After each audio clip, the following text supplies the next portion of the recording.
सोल्याची भाजी करते बाळा. सोल्याचा भाजीला कटायला काय करू आज? कचोरी. सोल्याच्या कचोऱ्या करू. चला तर आपण सोल्याच्या कचोऱ्या करू.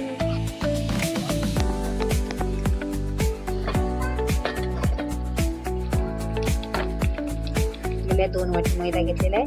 तर आता मैद्यामध्ये गरम तेल टाकूया आपण. आधी गरम तेल करूया, नंतर मग मैद्यामध्ये टाकूया. गरम तेल करायला ठेवलेलं आहे मी इकडे. मैद्यामध्ये आपण थोडंसं मीठ टाकूया. आपलं तेल गरम झालेलं आहे. आता गरम तेल आपण मैद्यामध्ये टाकूया. यानं कशी कचोरी खुसखुशीत होते, म्हणून याच्यामध्ये गरम तेल टाकावं लागते.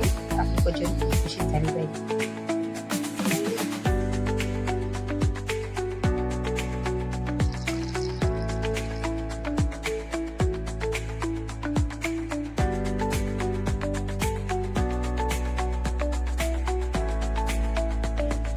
सोले घेऊया आपण. सोले भाजून घेऊया. यावर सोले भाजून घेऊया आपण. कचोरीमध्ये भरासाठी आपण चटणी करत आहोत सोलेची. तर सोले भाजून घेऊया आपण सर्व. तेल टाकूया आपण याच्यामध्ये.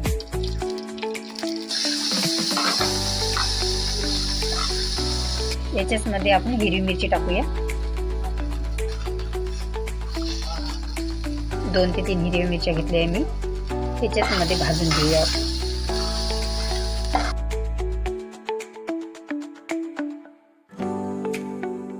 सोले काढून घेऊया.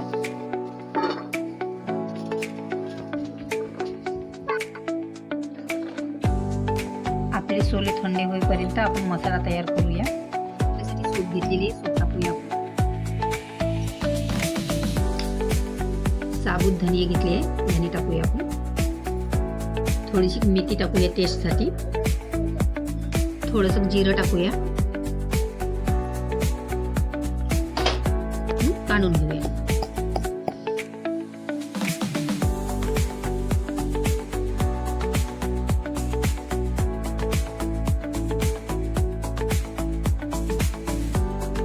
आता आपण मिक्सर मध्ये काढून घेऊया. बघा, मिक्सर मधून काढलं. तेल टाकूया आपण. कांदा आलेला आहे आपला. लसूण टाकूया.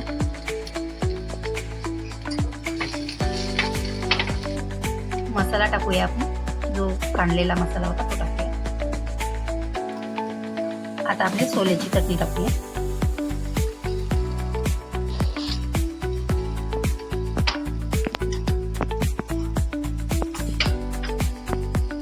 हळद टाकूया थोडीशी टाकून.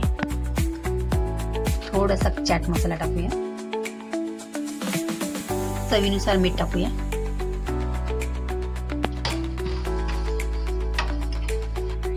थोडासा घरगुती मसाला टाकूया.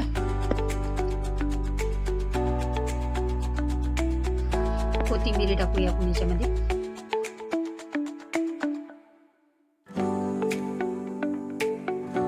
कचोरी मधली चटणी झालेली आहे आपली. आता थंड करायला बाजूला ठेवून देऊ. आता कचोऱ्या करून घेऊ. आपला डो तयार झालेला आहे. आता छोटे छोटे गोळे करूया आणि कचोऱ्या करूया. आता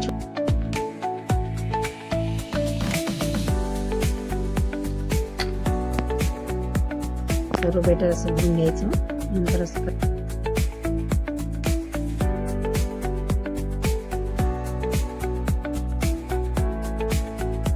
तेल गरम करायला ठेवून घेऊया आपण. आता आपण तळून घेऊया.